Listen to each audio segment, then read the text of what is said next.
വിവാഹശേഷം സന്തോഷമൊന്നും ഇല്ലാതെ ജീവിക്കുന്ന ഒരു കപ്പിൾസ്. പക്ഷെ അത്ര പെട്ടെന്ന് വിട്ടുകൊടുക്കാനും അവർ തയ്യാറായിരുന്നില്ല. അവസാനമായി ഒന്നും കൂടി ഈ ബന്ധത്തിനെ മുറുകെ പിടിക്കാൻ പറ്റുമോ എന്ന ശ്രമത്തിൽ ഇവര് ഹൈക്കിങ്ങിനായിട്ട് ഒരു ഫോറസ്റ്റിനുള്ളിലേക്ക് പോകുന്നു. പക്ഷെ ശരിക്കും ഇവരാ കാടിനുള്ളിൽ ചെന്ന് പെടുകയാണ് ചെയ്യുന്നത്. ആ കാട്ടിൽ ഇവരെ കാത്തിരുന്ന അപകടം എന്തായിരുന്നു, അതിൽ നിന്നൊക്കെ അവർ രക്ഷപ്പെട്ടു വന്നോ ഇല്ലയോ എന്നീ കഥകൾ പറയുന്ന ഒരു സർവൈവൽ ത്രില്ലർ ചിത്രമാണ് 2023 ആൻഡ്രിയസ് ബെൽട്രാന്റെ സംവിധാനത്തിൽ പുറത്തിറങ്ങിയ ക്യുക്ക് സാൻഡ്. ഇനി കൂടുതൽ വലിച്ചു നീട്ടാതെ നമുക്ക് നേരെ കഥയിലേക്ക് കടക്കാം. സിനിമയുടെ തുടക്കം തന്നെ കാട്ടിലൂടെ എന്തിനോ കണ്ട് പേടിച്ചോടുന്ന ഒരാളിനെയാണ് കാണിക്കുന്നത്. അയാളുടെ കയ്യിൽ ഒരു വലിയ ഗണ്ണുമുണ്ട്. അയാൾ എന്തിനെ കണ്ട് പേടിച്ചോടുന്നത് എന്നൊന്നും നമ്മളെ കാണിക്കുന്നില്ല. പക്ഷെ അയാൾ പേടിച്ച് കാടിനുള്ളിലൂടെയും മരങ്ങളുടെ ഇടയിലൂടെയും എല്ലാം കുറെ ദൂരം ഓടും. ഇതേ സമയമാണ് പെട്ടെന്ന് ഇയാളുടെ സുഹൃത്തിനെ കണ്ടുമുട്ടുന്നത്. ഈ ഒരു സമയത്താണ് നമുക്ക് മനസ്സിലാവുന്നത് ഇവര് വേട്ടക്കാരാണ്. അതും സാധാരണ വേട്ടക്കാരൊന്നുമല്ല, പാമ്പിനെ മാത്രം വേട്ടയാടുന്ന വേട്ടക്കാർ.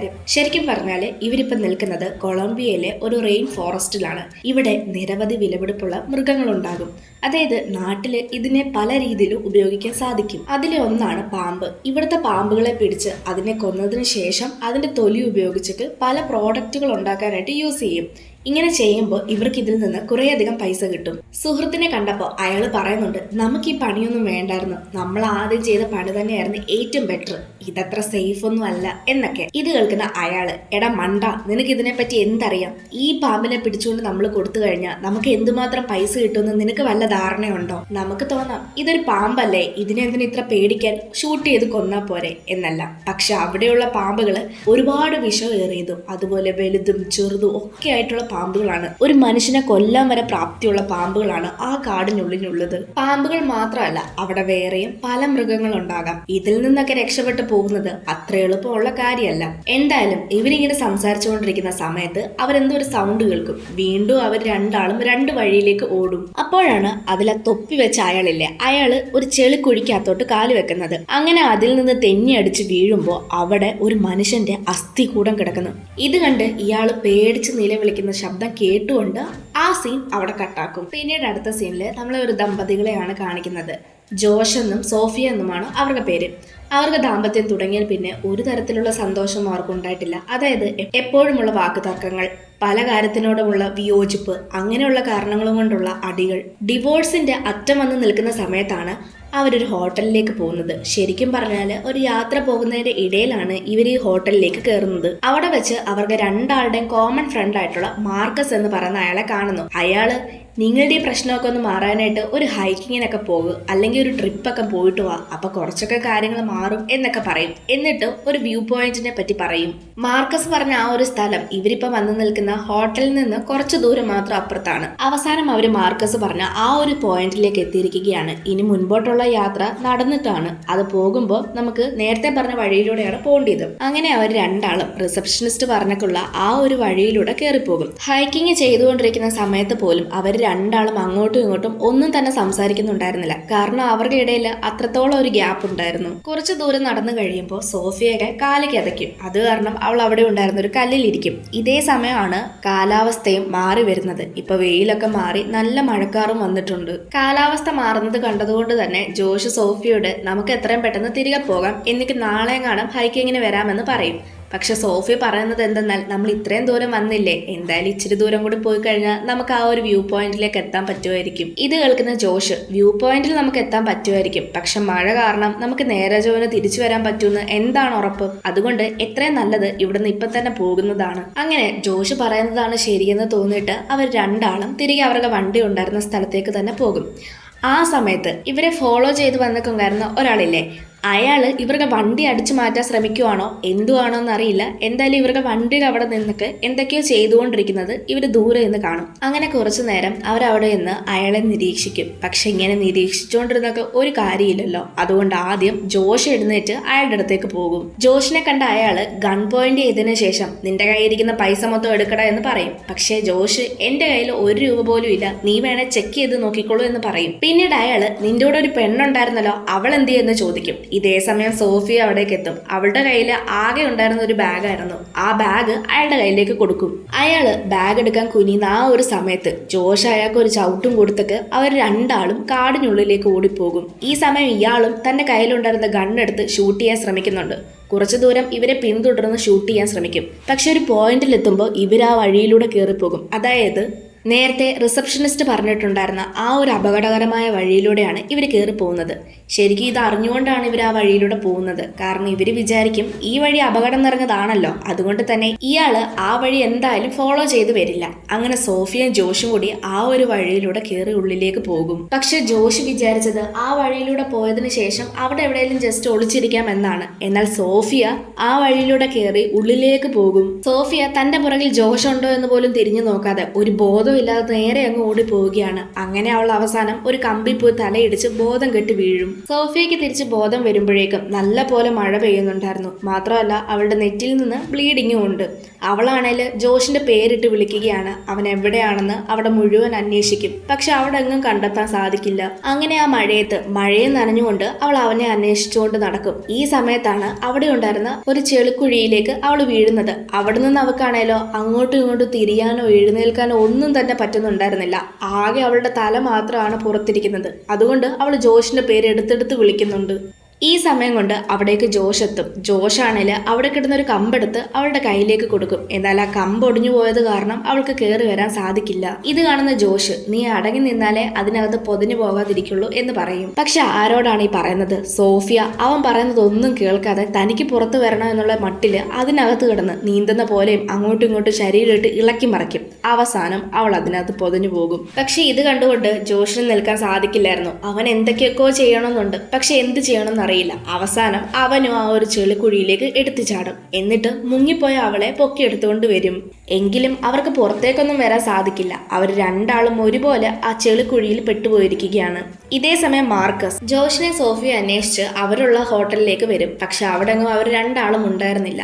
അങ്ങനെ അവൻ അവന്റെ ഫോണിൽ മെസ്സേജ് എടുത്ത് നോക്കുമ്പോഴാണ് ജോഷ് വിട്ടിരിക്കുന്ന ഒരു മെസ്സേജ് കാണുന്നത്. ആ മെസ്സേജ് പറയുന്നത് എന്തെന്നാല്, നീ ഇന്നലെ പറഞ്ഞ സ്ഥലത്തേക്ക് ഞങ്ങൾ രണ്ടാളും പോയിരിക്കുകയാണ്. തിരിച്ചു വന്നതിന് ശേഷം നിന്നെ കാണാൻ വരാം എന്നാണ്. മറുവശത്ത് ഇപ്പൊ സോഫിയും ജോഷും ഒരു ഓപ്പൺ കമ്മ്യൂണിക്കേഷൻ നടത്തുകയാണ്. ഇവർ ഈ കമ്മ്യൂണിക്കേഷൻ നടത്തുന്ന സമയത്ത് തന്നെ ഇവർക്കിടയിലുള്ള പകുതി പ്രശ്നം തീർന്നതുപോലെയാണ് നമ്മളെ കാണിക്കുന്നത്. എന്തായാലും ഇവരിങ്ങനെ സംസാരിച്ചുകൊണ്ടിരിക്കുന്ന സമയത്ത് സോഫിയ പറയുന്നുണ്ട്, ഇതിൻ്റെ അടിയിൽ എൻ്റെ കാലിൽ എന്തോ തട്ടുന്നുണ്ട്, അതെന്താണെന്ന് നീ ഒന്ന് വലിച്ചെടുത്തേ എന്ന്. അങ്ങനെ ജോഷ് അതെന്താണെന്ന് വെച്ചാൽ വലിച്ചെടുക്കും. അതെന്താണെന്ന് നോക്കിക്കഴിഞ്ഞാൽ ഒരു ശവശരീരം കൂടെ ഒരു ബാഗുമാണ്. ആ ശവശരീരത്തിനെ അവർ ആ ചെളിക്കുള്ളിലേക്ക് തന്നെ വീണ്ടും മുക്കും. എന്നിട്ട് ബാഗിനകത്ത് എന്തൊക്കെയാണുള്ളത് എന്ന് തുറന്നു നോക്കും. അപ്പോൾ ബാഗിൽ നിന്ന് അവർക്കൊരു ഗണ്ണും പിന്നെ കുറച്ച് സാധനങ്ങളൊക്കെ കിട്ടും.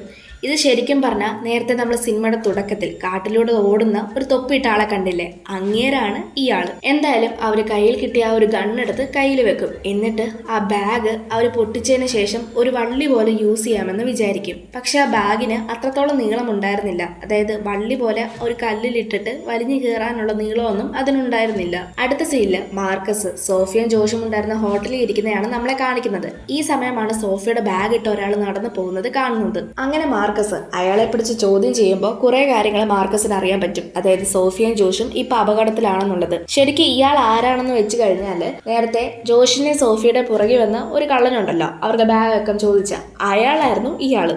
സോഫി എപ്പോഴും ബാഗും കൊണ്ടുണ്ടാക്കിയ ആ ഒരു കയർ ഉപയോഗിച്ചിട്ട് അപ്പുറത്തെ കരയിലേക്ക് കയറാൻ പറ്റുമോ എന്ന് നോക്കുവാണ്. പക്ഷെ ആ ബാഗിന് ഓൾറെഡി തന്നെ നീളം ഉണ്ടായിരുന്നില്ലല്ലോ. ഈ സമയത്ത് ജോഷ് പറയും, നമ്മളെ കുറെ നേരം കാണാതാകുമ്പോൾ എന്തായാലും മാർക്കസിന് മനസ്സിലാകും എന്തോ ഒരു പ്രശ്നമുണ്ടെന്ന്, അതുകൊണ്ട് തന്നെ അവൻ നമ്മളെ തേടി വന്നോളൂ എന്ന്. ഇത് കേൾക്കുന്ന സോഫിയ, ഈ കാട് വളരെ വലുതാണ്, നമ്മളെവിടെയാണെന്നുള്ളത് എങ്ങനെ മാർക്കസ് അറിയുന്നത് എന്നൊക്കെ പറയും. ഇതേ സമയത്ത് ഇവരുടെ മുകളിലൂടെ ഒരു ഹെലികോപ്റ്ററും പോകുന്നത് കാണാം. ഇവർ ആ ഹെലികോപ്റ്ററിലെ ശ്രദ്ധ പിടിക്കാനായിട്ട് ഉറക്കെ നിലവിളിക്കും. പക്ഷെ അവരാരും അത് കേൾക്കില്ല. വീണ്ടും അവർ എന്ത് ചെയ്യണമെന്നറിയാതെ ആ ഒരു ചെളിക്കുള്ളിൽ തന്നെ ഇരിക്കുകയാണ്. ഇങ്ങനെ കുറെ നേരം ഇടിക്കുമ്പോൾ സോഫിയുടെ കഴുത്തിലൂടെ എന്തോ ഒരു ഉറുമ്പ് പോലത്തെ സാധനം കയറി അവളെ കടിക്കും. അത് മാറാനായിട്ട് ജോഷ് നേരത്തെ കിട്ടിയ ബാഗിലുണ്ടായിരുന്ന ഒരു കള്ളൂപ്പി എടുത്ത് അതിനകത്തിലെ കള്ള് അവളുടെ ദേഹത്തേക്ക് ഒഴിക്കും. ഇന്നലെ ആ ഉറുമ്പെല്ലാം പോകും. പക്ഷെ അവളുടെ കഴുത്തിലൊക്കെ കുറെ അധികം ചൊറിയുടെ പാടുകളും കാണാൻ സാധിക്കും. ഇത്രയും നേരം ജോഷ് വിചാരിച്ചത് അവർക്ക് അവിടെ നിന്ന് പെട്ടെന്ന് രക്ഷപ്പെടാൻ സാധിക്കും എന്നാണ്. പക്ഷെ ഇങ്ങനെ സാഹചര്യം പോകുന്നത് കാണുമ്പോൾ അവന് തന്നെ കരച്ചിൽ വരും. വീണ്ടും അവരുടെ കാര്യങ്ങളൊക്കെ മനസ്സ് തുറന്നിങ്ങനെ സംസാരിച്ചുകൊണ്ടിരിക്കുകയാണ്. ആ സമയത്ത് അടുത്തൊരു അപകടം വരുന്നത്. അതായത് വലിയൊരു പാമ്പ് ആ പാമ്പ് ഇവരുടെ അടുത്തേക്ക് തന്നെയാണ് വരുന്നത്. കാരണം എന്തെന്നാൽ ആ പാമ്പിന്റെ മുട്ട അവിടെ തന്നെയായിരുന്നു ഉണ്ടായിരുന്നത്. ശരിക്കും പറഞ്ഞാൽ മുട്ടയുടെ അടുത്തേക്കാണ് പാമ്പ് വന്നത്. എന്തായാലും ഈ പാമ്പിനെ കണ്ട് പേടിച്ച് ഇവർ രണ്ടാളും അതിനെ ഷൂട്ട് ചെയ്ത് മുറിവേറ്റ പാമ്പ് ആ ഒരു ഇതിൽ ജോഷിനെ കയറി കടിക്കുകയും ചെയ്യും. അങ്ങനെ ജോഷിന്റെ ശരീരത്ത് പതിയെ പാമ്പിന്റെ വിഷം കയറി തുടങ്ങും. കുറച്ച് മണിക്കൂറുകൾ കഴിഞ്ഞപ്പോൾ ജോഷിന് നല്ല വേദന എടുക്കാൻ തുടങ്ങും. വേദന കാരണം അവൻ കിടന്ന് പുളയുകയാണ്. ഇന്നലെ സോഫിയ വന്ന് പറയുന്നുണ്ട്, നീ ഇങ്ങനൊന്നും ചെയ്യല്ലേ, ഇങ്ങനെ ചെയ്തു കഴിഞ്ഞാൽ ഹേർട്ട് ബീറ്റ് കൂടി പെട്ടെന്ന് തന്നെ മരണം സംഭവിക്കാനുള്ള കാരണമാകും എന്നൊക്കെ. സോഫി ഇങ്ങനെയൊക്കെ പറയുമ്പോൾ ജോഷും ശാന്തനായിട്ടിരിക്കും. പക്ഷെ അവന് വേദന സഹിക്കാൻ പറ്റുന്നുണ്ടായിരുന്നില്ല. പാമ്പ് കടിച്ച വേദന ഇപ്പൊ അവന്റെ ശരീരം മുഴുവൻ കയറിയിരിക്കുകയാണ്. അവന്റെ കഴുത്തിന്റെ ഭാഗത്തെ ബ്ലഡ് എല്ലാം കട്ട പിടിക്കും. അത് കാരണം അവളുടെ കയ്യിലുണ്ടായിരുന്ന കത്തി, അതായത് നേരത്തെ കിട്ടിയ ബാഗിലുണ്ടായിരുന്ന ഒരു കത്തി എടുത്തിട്ടുണ്ടായിരുന്നു. ആ കത്തി ഉപയോഗിച്ച് ആ ക്ലോട്ടായിട്ടുള്ള ബ്ലഡ് അവൾ കട്ട് ചെയ്ത് വിടും. അങ്ങനെ ചെയ്യുമ്പോൾ ജോഷിന് കുറച്ച് ആശ്വാസം കിട്ടും. ശരിക്കും പറഞ്ഞാൽ ഈ കട്ട് ചെയ്യുന്ന സമയത്ത് നല്ല വേദനയുണ്ട്. എങ്കിലും ഇത്രയും ചെയ്ത് കഴിയുമ്പോഴേക്കും അവന് കുറച്ച് ആശ്വാസം കിട്ടുകയും ചെയ്യും. പിന്നീട് സോഫിയ വിചാരിക്കും, ആ പാമ്പിനെ ഉപയോഗിച്ചിട്ട് അവർക്കൊരു കയറാക്കിയാലോ എന്ന്. അതായത് നേരത്തെ അവരൊരു ബാഗ് പൊട്ടിച്ച് കയറാക്കിയിട്ടുണ്ടായിരുന്നല്ലോ. പക്ഷെ ആ ബാഗിന് കൃത്യമായിട്ടുള്ള ഒരു നീളം ഇല്ലാത്തത് കൊണ്ട് അവിടോട്ട് എത്തുന്നുണ്ടായിരുന്നില്ല. ആ പാമ്പ് എന്തായാലും അവർക്ക് ചുറ്റുവട്ടത്ത് തന്നെ കാണും. കാരണം അതിന്റെ മുട്ട അവിടെ ആയതുകൊണ്ട്. അപ്പൊ അതിനെ കൊന്നിട്ട് അതിനെ ഒരു വള്ളി പോലെ ഉപയോഗിക്കാമെന്നാണ് സോഫിയ പറയുന്നത്. അങ്ങനെ അവർ രണ്ടാളും ആ പ്ലാൻ ചെയ്യാമെന്ന് വിചാരിക്കും. പാമ്പ് എവിടെയാണെന്ന് അവർക്ക് കൃത്യമായിട്ട് അറിയില്ല. അതുകൊണ്ട് അവർ അവിടെ എവിടെയെല്ലാം ഷൂട്ട് ചെയ്ത് ശബ്ദമുണ്ടാക്കും. പക്ഷെ ഇതേ സമയം ഈ വട്ടം പാമ്പ് അവരുടെ പുറകിലൂടെ വന്ന് ആക്രമിക്കാമെന്ന് വിചാരിക്കും. അങ്ങനെ പുറകിലൂടെ വന്ന പാമ്പ് സോഫിയയും കടിക്കും. ശേഷം സോഫിയയെ വരിഞ്ഞു മുറുക്കുകയും ചെയ്യും. പാമ്പ് അവളുടെ മുഖത്തേക്ക് കടിക്കാൻ നോക്കും. പക്ഷെ അത് കടിക്കാതെ അവൾ അതിനെ തടഞ്ഞു നിർത്തും. ഇതേ സമയത്ത് ജോഷ് ഒരു കത്തി എടുത്ത് അതിന്റെ തലയിലേക്ക് കുത്തിക്കയറ്റും. പിന്നീട് പ്ലാൻ പോലെ ബാഗിന്റെ വള്ളിയിലേക്ക് ഈ പാമ്പിനെയും കൂടി കെട്ടിയതിനു ശേഷം ഒരു കല്ലിന് നേരെ അവരെറിയും. കുറെ വട്ടം എറിഞ്ഞതിന് ശേഷം അവസാനം അവർ ആ കല്ലെ പിടിച്ച് കയറും. എന്നിട്ട് ജോഷിനെ അവൾ കരയിലേക്ക് കൊണ്ടുവരാൻ ശ്രമിക്കും. പക്ഷെ ജോഷ് പാമ്പിന്റെ വിഷം ഏറ്റത് കാരണം നല്ലപോലെ പാരലൈസ് ആയിരിക്കുകയാണ്. അവൻ അനങ്ങാൻ പോലും പറ്റില്ല. അതുകൊണ്ട് അവൻ, നീ ആരെങ്കിലും പോയി വിളിച്ചുകൊണ്ട് വന്നാൽ മതി എന്ന് പറയും. അത് കേട്ട ജോഷ് അങ്ങനെ അവള് വന്ന വഴി തന്നെ തിരികെ പോകും. പക്ഷെ കുറെ ദൂരം നടക്കുമ്പോഴേക്കും സമയം ഒരുപാട് പോകും. മാത്രമല്ല അവളുടെ ശരീരത്തും വിഷം കയറി തുടങ്ങിയിരിക്കുകയാണ്. അങ്ങനെ ഒരു ഘട്ടം എത്തുമ്പോൾ അവളുടെ ബോധമൊക്കെ നഷ്ടപ്പെടാറാവുന്ന അതേ സമയത്താണ് അവിടേക്ക് മാർക്കസ് വരുന്നത്. മാർക്കസ് മാത്രമല്ല, അവൻ്റെ കൂടെ ഫയർഫോഴ്സും അതുപോലെ ഹോസ്പിറ്റലിലെ ആളുകളും ഒക്കെ ഉണ്ടായിരുന്നു. അങ്ങനെ അവർ സോഫിയെ കൊണ്ടുപോയി അവൾക്ക് വേണ്ടിക്കുള്ള മരുന്ന് കൊടുക്കും. അതായത് പാമ്പ് കടിച്ചതിനുള്ള മരുന്ന് കൊടുക്കും. എന്നിട്ട് ജോഷ് എവിടെയെന്ന് ചോദിച്ച് മനസ്സിലാക്കി അവർ ജോഷിനെയും രക്ഷിച്ചുകൊണ്ട് വരും. അങ്ങനെ പിരിയാനിരുന്ന അവരിപ്പം വീണ്ടും ഒന്നായിരിക്കുകയാണ്. ആ ഒരു സീൻ അങ്ങനെ കാണിച്ചുകൊണ്ടാണ് ക്വിക്ക് സാൻഡ് എന്ന് പറയുന്ന ഈ ഒരു മൂവി തീരുന്നത്. നിങ്ങൾക്ക് ഈ ഒരു വീഡിയോ ഇഷ്ടമായെന്ന് വിചാരിക്കുന്നു. ഇഷ്ടപ്പെട്ട തീർച്ചയായിട്ടും അത് കമൻസിലൂടെ രേഖപ്പെടുത്തുക. മൂവിയെ പറ്റി എന്തെങ്കിലും സംശയങ്ങളോ അഭിപ്രായങ്ങളോ ഉണ്ടെങ്കിൽ അതും കമൻറ്റായി രേഖപ്പെടുത്തുക. ഇനി മറ്റൊരു വീഡിയോ ആയിട്ട് നമുക്ക് വീണ്ടും കാണാം.